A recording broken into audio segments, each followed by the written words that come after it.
Assalamualaikum Barai, selamat datang kembali di Guru Gumbul Channel. Sekarang kita ada di episode 130 dalam kajian tentang sejarah. Kita akan membahas tentang salah satu tema sejarah yang dilupakan padahal begitu penting. Saya sampai sekarang juga tidak tahu secara pasti kenapa pemerintah melalui dinas pendidikannya tidak pernah menyampaikan kurikulum yang sangat penting ini di sekolah. Tema ini adalah salah satu tema dari requestan Baraya di bawah, karena banyak sekali yang meminta saya untuk bahas tema-tema sejarah. Nah, sekarang saya akan sampaikan tentang tradisi bahari di Indonesia. Baraya begini, sebelum kita lanjut, saya pengen menyampaikan bahwa masalah orang Indonesia dari zaman dulu sebelum kenal Indonesia sampai sekarang, masalahnya adalah sama. Satu di antaranya adalah bahwa orang Indonesia itu tidak suka membaca dan tidak suka menulis. Jam baca kita kurang dan karya tulis kita juga jauh lebih kurang lagi.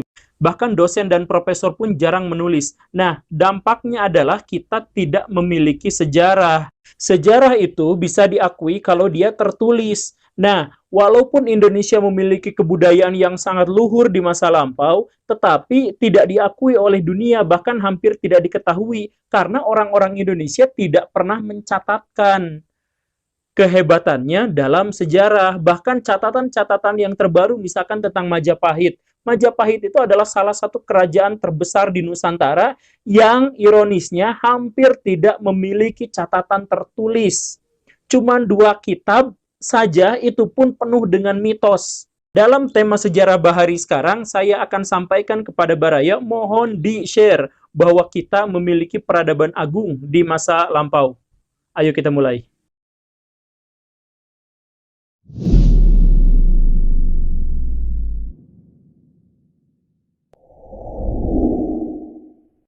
Baraya, kalau Baraya pernah bersekolah, tentu saja ya, Baraya pasti akan menemukan bahwa di pelajaran sejarah itu dikatakan bahwa orang Indonesia memasuki zaman sejarah di era Kerajaan Kutai, yaitu ketika adanya hubungan dagang antara India dan Cina yang melalui Selat Malaka, sehingga di situ bermunculanlah kerajaan-kerajaan bermotif Hinduisme.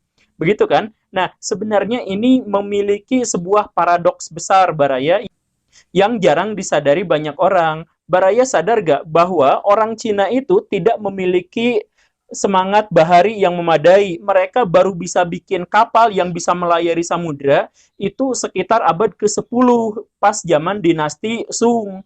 Jadi sebelum itu mereka hanya berlayar di sungai atau berlayar di pesisir dengan kapal-kapal yang ala kadarnya.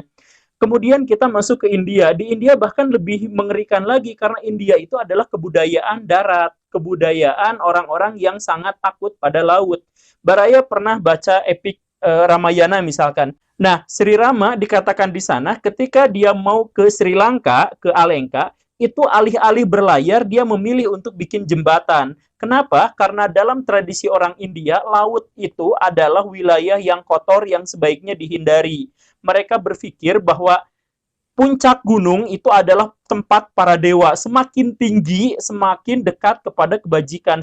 Sedangkan semakin bawah, itu semakin jauh dari kebajikan. Makanya laut, tempat terendah itu dikatakan sebagai sumber dari setan segala macam yang jelek-jelek.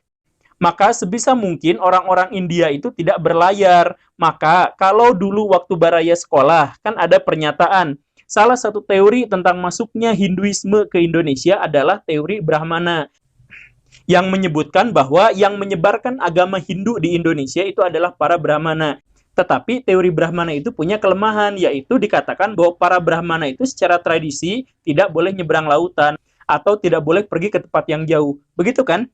Nah, disinilah paradoksnya. Kalau orang Cina tidak memiliki budaya bahari, budaya maritim, karena mereka takut sama kekuasaan Raja Naga Laut Timur, dan kalau India juga tidak memilikinya, lalu apa yang menghubungkannya?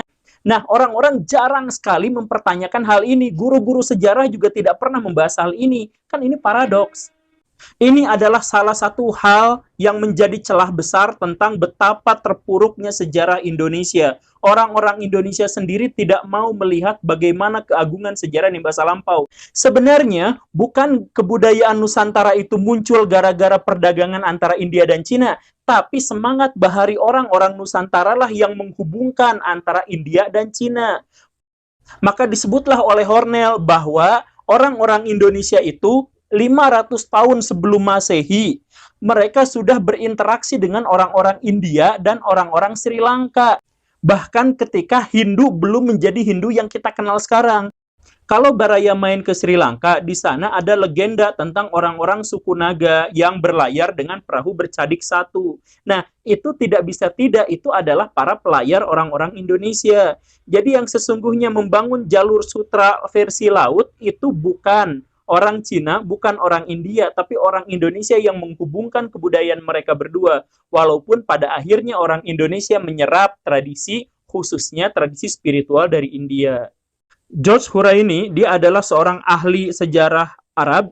Dia menyebut bahwa pelaut-pelaut Arab itu sudah sejak 1 abad sebelum Masehi sudah main ke India. Disebutkan begitu. Tetapi Huraini juga menyebutkan bahwa orang Arab itu terlambat dibanding orang-orang Melayu. Artinya, ketika orang Arab di situ sebelum Masehi sudah ada, orang-orang Indonesia juga sudah berlayar di situ. Teks bukunya saya sampaikan di sini.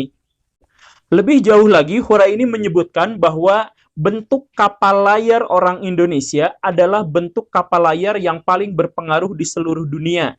Kapal layar yang bisa diputar haluannya, yang layarnya bisa dinaik turunkan dengan sangat fleksibel, itu adalah kapal-kapal bentukan Indonesia yang kemudian ketika ada di India mempengaruhi bentuk-bentuk kapal di India. India itu adalah pertemuan antara para pelaut Persia, Arab, Yaman, Afrika, Mesir, Mesopotamia, dan sebagainya. Nah, disitulah kemudian kapal layar Indonesia itu diadopsi oleh seluruh dunia. Dari negara-negara yang dimaksud itu kemudian nanti diadopsi oleh orang-orang Eropa. Kalau kita tahu betapa jauhnya orang-orang Indonesia berlayar, maka akhirnya kita bisa menghasilkan jawaban atas pertanyaan-pertanyaan yang masih membingungkan para ilmuwan. Misalkan, pertanyaan yang simpel tapi bikin ilmuwan pusing itu apa? Kenapa ikan mujair ada di Indonesia? Itu bingung. Kan ikan mujair itu ikan air tawar, dia nggak bisa nyebrang di laut. Kenyataannya ikan mujair itu seharusnya hanya ada di Afrika. Tapi di Indonesia nggak ada. Tapi di Indonesia ada. Nah, gimana ceritanya? Kalau kita sepakati bahwa Indonesia memang sudah pernah berlayar ke sana, maka ikan mujair yang ada di Indonesia sudah tidak lagi menjadi misteri. Demikian pun dengan penelitian Robert Dick, yang menyebut bahwa sabang saning jagung dan beberapa tanaman lain itu sebenarnya disebarkan ke seluruh dunia oleh orang-orang Indonesia, khususnya pelaut-pelaut Indonesia. Kemudian ada sebuah catatan di Mesir 2000 tahun sebelum Masehi. Ini sebenarnya saya juga agak ragu, tapi saya sampaikan saja ya. 2000 tahun sebelum Masehi ada sebuah catatan bahwa orang-orang Mesir kuno mendapatkan beberapa komoditas. Di antaranya adalah rempah-rempah, cengkeh, cendana, emas, dan sebagainya. Itu didapat dari sebuah negeri yang masih tidak diketahui negeri apa itu. Sampai Giorgio Buccellati menemukan bahwa di Mesopotamia ada sebuah kendi kuno yang di dalamnya ada fosil cengkeh. Baraya, cengkeh itu adalah tanaman khas Indonesia, endemik Maluku. Sekarang memang sudah tersebar di mana-mana, tapi di dunia kuno dia hanya ada di Nusantara, di Indonesia. Artinya, kalau di Mesopotamia sudah ada cengkeh, maka kemungkinannya dua. Orang Mesopotamia yang datang ke Indonesia atau orang Indonesia yang datang ke sana. Berhubung orang Mesopotamia juga dikenal tidak memiliki pelayaran bahari yang memadai, tidak memiliki budaya maritim yang memadai, maka dipastikan orang-orang Indonesia lah yang mengekspornya ke sana. Kenapa harus orang Indonesia? Karena kapal bercadik Indonesia itu sudah ditemukan di India 500 tahun sebelum Masehi. Yang dengan demikian, maka kita bisa simpulkan bahwa orang Indonesia lah yang mengekspor ke sana. Jadi, ada tambahan lagi. Baraya yang Kristen pasti Baraya kenal sama kitab Satu Raja-Raja. Nah, di situ ada cerita tentang Raja Salomo yang mendapatkan emas, 400 talenta emas. Kemudian dia mendapatkan bulu burung merak, kayu cendana, rempah-rempah, dan sebagainya. Kombinasi antara emas, bulu burung merak, kayu cendana, dan kera itu lebih enak, dan gading ya, itu enak kalau ditemukannya di Indonesia. Ah, masa bisa begitu? Ya, saya juga bilang sama Baraya tadi bahwa saya tidak terlalu percaya tentang hal ini, tapi saya terbuka untuk ini. Berarti Nabi Sulaiman atau Raja Salomo itu punya hubungan dagang dengan kebudayaan Indonesia. Apalagi Raja Salomo atau Nabi Sulaiman pada waktu itu mendapatkan emas dari negeri yang disebutkan kaya akan emas, di situ ya, di kitab Raja-Raja, dan tanahnya sangat subur. Ditambah kenyataan bahwa Nabi Sulaiman itu perjalanannya 1 tahun untuk sampai ke sana. 3 tahun disebutkan di sana, tapi para penafsir bilang maksud 3 tahun itu adalah 1 tahun dan nunggu angin dan lain-lain itu 2 tahun gitu. Jadi perjalanan 1 tahun. Apa kira-kira daerah yang jaraknya 1 tahun dari Israel dan punya tanah yang sangat subur dan punya banyak emas, punya cengkeh, punya gading, punya kera, punya bulu burung merak, punya kayu cendana. Kira-kira sih harus Indonesia. Nah, sekarang kita datang ke Cina. Di Cina itu ada seorang Wancan. Dia menceritakan bahwa orang-orang Jawa sudah terbiasa untuk berlabuh di pelabuhan-pelabuhan Cina. Kapan itu? Di masa dinasti Han. Dia menuliskan dalam bukunya, dalam catatannya yang diberi judul Hal-hal Aneh dari Selatan. Dia menyebutkan bahwa orang-orang dari selatan itu diberi nama orang-orang Kunlun yang datang ke Cina dengan kapal yang sangat modern, sangat canggih. Kapalnya, layarnya bisa diputer-puter, kayunya sangat kuat, dan lain sebagainya. Orang Cina tetap tidak mau berlayar sampai akhirnya berabad-abad kemudian mereka mengikuti dan kemudian memodifikasi konstruksi kapal yang ternyata diketahui sebagai kapal Jong Jawa. Oliver Walter, seorang sejarawan, juga menduga bahwa sejak abad ke-5 Masehi, orang-orang Cina dan orang-orang India itu ketika berdagang, mereka tidak sungguh-sungguh berdagang, tetapi mereka menggunakan jasa orang-orang Nusantara. Maka dia sebut terindikasi kuat bahwa para pedagangnya, ojolnya, itu adalah orang-orang Nusantara. Nah, sekarang saya punya rekomendasi buku ini, Dick Read. Dia awalnya penasaran pas main ke Madagaskar, kok bentuk mukanya gini. Kemudian pas ngobrol-ngobrol, dia menemukan ada banyak kesamaan bahasa yang ia juga temukan di wilayah Nusantara. Maka setelah ditelusur-telusur, diketahuilah bahwa bukan hanya bahasa Madagaskar yang sama dengan beberapa wilayah di Nusantara, tapi hal yang lain, alat musik. Alat musik yang semacam kolintang itu, di sana juga ternyata ada. Kemudian dia baru nyadar, baru ngeh, pas lihat rumah. Ternyata rumah orang Madagaskar mirip sekali dengan rumah Joglo. Dan setelah Dick itu ngobrol sama warga di situ, mereka nanya, tahu nggak Indonesia? Tahu nggak Indonesia? Sebagian orang-orang Madagaskar bilang bahwa Indonesia adalah leluhur kami. Jadi mereka itu adalah keturunan dari para pelaut di Nusantara yang entah bagaimana memilih tinggal di sana. Ya, sekarang orang-orang Madagaskar udah campur dengan orang-orang Afrika, tapi orang-orang Afrika itu pendatang. Yang pertama datang ke sana itu adalah orang-orang Nusantara. Nah, masalahnya adalah sejak kapan? Kemungkinan sejak zaman Sriwijaya. Kalau sejak zaman Sriwijaya artinya abad ke-8-an lah ya, abad ke-9. Nah, artinya orang-orang Indonesia sudah berlayar jauh sampai Madagaskar. Ketika kemudian Robert Dick ini berpikir lagi dan melakukan penelusuran lagi, dia lebih kaget lagi karena pengaruh Jawa, pengaruh Nusantara itu bukan hanya ada di Madagaskar, bukan hanya ada di Afrika, bukan hanya ada di Ghana yang kemudian dia ketahui juga, tapi hampir di seluruh dunia. Ini agak kontroversial, tapi akan saya sebutkan. Robert Dick berani menyebut bahwa ada kemungkinan, ada indikasi kuat bahwa pelayaran orang-orang Indonesia sampai ke benua Amerika, sampai ke benua baru. Saya agak sanksi dengan pernyataan ini, tetapi kemudian kita juga menemukan fakta bahwa Hawaii, tahu ya, pulau di Pasifik itu salah satu teori menyebut bahwa Hawaii itu adalah Jawai. Kan J itu sering disebut H ya dalam beberapa pengejaan gitu. Misalkan Jose jadi Jose gitu kan, J itu H gitu ya. Nah, Hawaii itu artinya adalah Jawa kecil, Hawaii gitu. Karena orang-orang Hawaii juga memiliki postur tubuh yang identik dengan orang-orang Jawa. Nah, sampai sejauh itu kita anggap ini adalah cocokologi, tetapi ada sebuah fakta yang tidak terbantahkan, yaitu Alfonso de Albuquerque. Baraya tahu ya, biasanya guru sejarah nyebut di sekolah Alfonso de Albuquerque melakukan pelayaran dan menaklukkan Malaka pada tahun 1511. Hafalin ya, nah gitu ya. Nah, Alfonso de Albuquerque itu dikenal luas oleh guru sejarah Indonesia. Tetapi sedikit sekali yang pernah mengetahui bahwa dia pernah menulis surat pada rajanya, Raja Immanuel.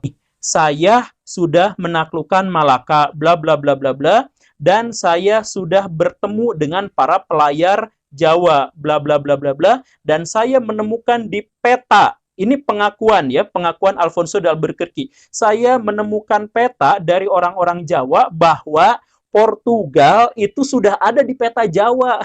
Selain Portugal, juga Tanjung Harapan, Cina, Jepang, itu sudah ada di peta Jawa. Lebih mengerikannya lagi, ini laporannya di situ disebutkan Brazil. Brazil ada di peta Jawa. Robert Dick menyebutkan seperti itu, dan kemudian dalam catatan surat Alfonso de Albuquerque juga menyebutkan seperti itu. Kan jadi galau. Alfonso tidak terkejut, tetapi pelayar-pelayar Portugis awalnya ketika dia sampai ke Tanjung Harapan, Afrika Selatan, mereka terkejut karena mereka menemukan banyak sekali orang-orang berkulit coklat. Ketika ditanya, kamu orang mana? Kami orang Jawa. Ketika pelaut-pelaut Portugis itu sampai ke Indonesia, mereka baru sadar, tuh bener kapal-kapal seperti itulah Jung Jawa yang pernah saya temukan di Tanjung Harapan gitu. Jadi di Tanjung Harapan ketemunya 1-2 kapal gitu. Oh, dari Jawa. Mereka nggak tahu Jawa itu apa. Tapi pas sampai ke Malaka, banyak kapal-kapal bentuknya seperti ini di sini. Jawa yang dimaksud bukan benar-benar Pulau Jawa ya. Kadang-kadang Kalimantan bagian selatan juga itu disebutnya Jawa. Kesaksian tentang betapa berwibawanya armada-armada Indonesia juga ditemukan dalam catatan Giovanni dari Empoli. Dia menyebutkan bahwa kapal Jung Jawa itu sedemikian besar dan demikian kuatnya. Dia menyebut itu adalah benteng yang mengapung di lautan. Jadi kapal-kapalnya itu sedemikian keras sampai mampu menahan serangan-serangan artileri. Dalam hal ini meriam. Jadi dibombardir pakai meriam, itu kapalnya kuat. Nah, kapal ini juga itu jauh lebih besar dari kapal terbesar yang dimiliki oleh Portugis. Kira-kira sekitar 3 kali lipat lebih besar. Bobotnya kisaran 1.000 sampai 2.000 ton. Ini adalah kapal yang paling besar di zamannya. Giovanni juga menyebutkan bahwa Kekaisaran Cina itu mengizinkan semua kapal untuk berlabuh di pelabuhan-pelabuhannya kecuali kapal Jong Jawa. Karena kapal ini demikian besar, demikian kuat. Kalau kapal ini berlabuh, dikhawatirkan bisa menaklukkan sebuah kota. Bahkan satu kapal Jong Jawa itu bisa menghabisi 20 kapal Jong Cina sekaligus. Nah, kapal inilah yang kemudian menginspirasi dinasti Song untuk membuatnya, walaupun tetap tidak sebaik kapal Jawa, karena bahannya bukan jati. Jadi kalau Baraya tahu Laksamana Cheng Ho itu kapalnya sedemikian besar, itu ada kabar juga bahwa kapal itu dibuatnya di Semarang, bukan di Cina. Kenapa orang-orang Indonesia memiliki tradisi berlayar yang luar biasa seperti itu? Karena Indonesia itu berbentuk kepulauan, maka kita tidak akan menemukan wilayah yang lain yang memiliki tradisi berlayar yang sebaik Indonesia. Kan Indonesia itu untuk datang dari satu pulau ke pulau yang lain juga harus berlayar. Kemudian ini tempat latihan yang enak. Mau ke tempat badai ada, yang daerah badai kayak selatan Jawa gitu kan banyak badai gitu ya. Nah, mau yang ramah gitu kayak Laut Jawa, yang utara Jawa itu kan ramah lautnya. Jadi semua medan untuk berlatih berlayar itu orang-orang Indonesia sudah memilikinya dan sudah terbiasa. Suku Bajo yang tadi disebutkan itu di masa lampau adalah suku yang tidak pernah mendarat. Dia lahir di sana, mati di sana. Di sana yang dimaksud di laut, di perahu. Jadi mereka hanya turun ke darat untuk berinteraksi dengan suku-suku lain. Dan orang-orang Bajo dikenal sebagai orang yang bisa beradaptasi di semua kondisi lingkungan. Nah, setelah kita membahas begitu agungnya kekuasaan maritim Nusantara di masa lalu, kita bertanya, kenapa sekarang tidak terjadi seperti itu? Para sejarawan kemudian menemukan ada 3 alasan. Alasan yang pertama adalah orang-orang Demak khususnya ketika dikalahkan oleh armada Portugis di Malaka, kan waktu serangan Adipati Yunus itu ya, yang gagal itu, mereka sadar bahwa kapal-kapal Portugis itu bisa menang karena kecil. Jadi karena kecil, mereka lebih fleksibel. Sejak saat itu, katanya, orang-orang Demak mengecilkan kapal-kapalnya sampai 10 kali lebih kecil. Dari sekitar 1.000 sampai 2.000 ton berubah menjadi sekitar 100 ton. Begitu. Kemudian itu belum berakhir. Di masa Amangkurat I, itu Raja Jawa yang maaf ya agak diktator. Dia itu untuk menahan terjadinya pemberontakan atau untuk menghindarkan terjadinya pemberontakan, dia mengharamkan adanya pembuatan kapal-kapal di pesisir utara Jawa. Nah, akhirnya kapal-kapal Indonesia menjadi menyusut lagi. Jadi sekitar 50 ton. Kecil banget ya. Nah, sesudah itu datanglah VOC. VOC juga khawatir. Maka VOC mengeluarkan sebuah kebijakan larangan orang-orang Jawa untuk bikin kapal di atas 50 ton. Jadilah sejak saat itu orang-orang Jawa hanya bisa bikin odong-odong. Tapi saya akan menambah catatan tragisnya, Baraya, di sini. Jadi sisa-sisa kejayaan orang Indonesia dalam berlayar itu ditemukan di Makassar. Orang-orang Makassar itu terkenal dengan kapal pinisinya. Sejak tahun 1700-an mereka datang ke Australia untuk ngambil teripang dari orang-orang aborigin. Nah, ini pentingnya. Orang-orang Makassar itu ketika datang ke suku aborigin, mereka tidak menjajah. Mereka membutuhkan teripang untuk dijual ke Cina, orang Cina buat obat kuat ya. Nah, tetapi teripang itu diambil dengan cara barter. Orang-orang aborigin itu adalah orang-orang yang belum bisa baca tulis. Bahkan mereka masih hidup di zaman batu. Mereka belum mengenal logam sama sekali. Kalau orang Makassar mau, orang Makassar itu bisa mengalahkan dan menjajah orang-orang aborigin. Tetapi kenyataannya adalah orang Makassar kekeh pengennya jual beli. Ketika orang aborigin tidak kenal uang, orang Makassar akhirnya ya udah kita barter. Maka orang-orang Makassar itu dikenal dengan sangat baik di aborigin. Orang-orang aborigin itu kalau disebut kata Makassan gitu, mereka tuh senang sekali. Makassan, oh Makassan gitu. Karena orang-orang aborigin itu punya keindahan masa lampau ketika mereka berhubungan dagang dengan orang-orang Makassar.